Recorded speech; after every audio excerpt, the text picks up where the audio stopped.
upcoming developments like what? Well, I went to down. I was looking at some of the versions of Dark Side of the Moon, and there was one.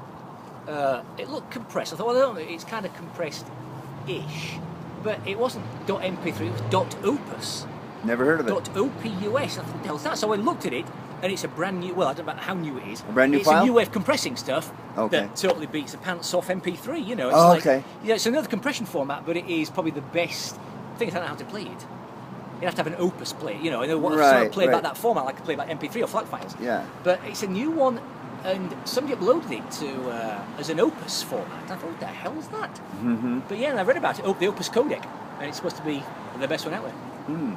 So things like that. For people who don't mind compressed Yeah, music. but again, you compress it, get it on there. Why are but you so big on quality. getting uncompressed music? Well, I think it's all to do with. Think about it. I mean, when you talk about it, it's a tenth of the size. They cut stuff. I mean, obviously they cut stuff out of there, and usually it's the high frequencies, things you're not supposed to be able to hear. You know, but I think I remember talking about this a while ago.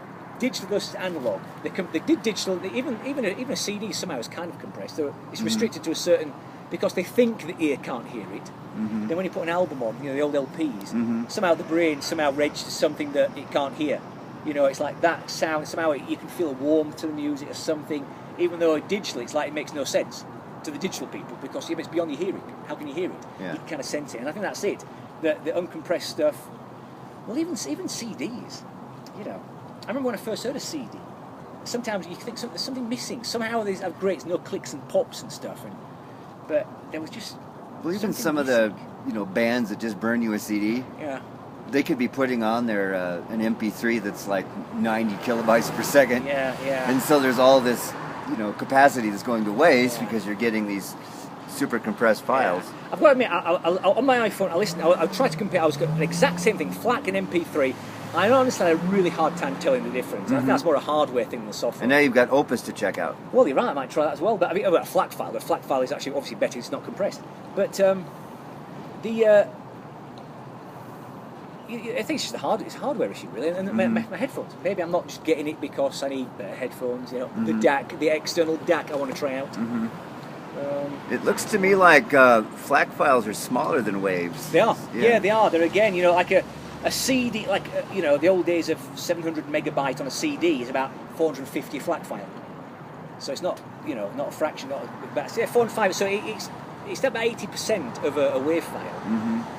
But I didn't realise, they're talking about when they remaster stuff, dynamic range over loudness. It's like I hadn't realised this that, the problem is why they have to clip stuff. This is about clipping, because some things that are very, something's very quiet and some very loud. If you try to hear the quiet stuff, you distort the loud stuff because you've got to turn it up. So what they have to clip. So I didn't realise that.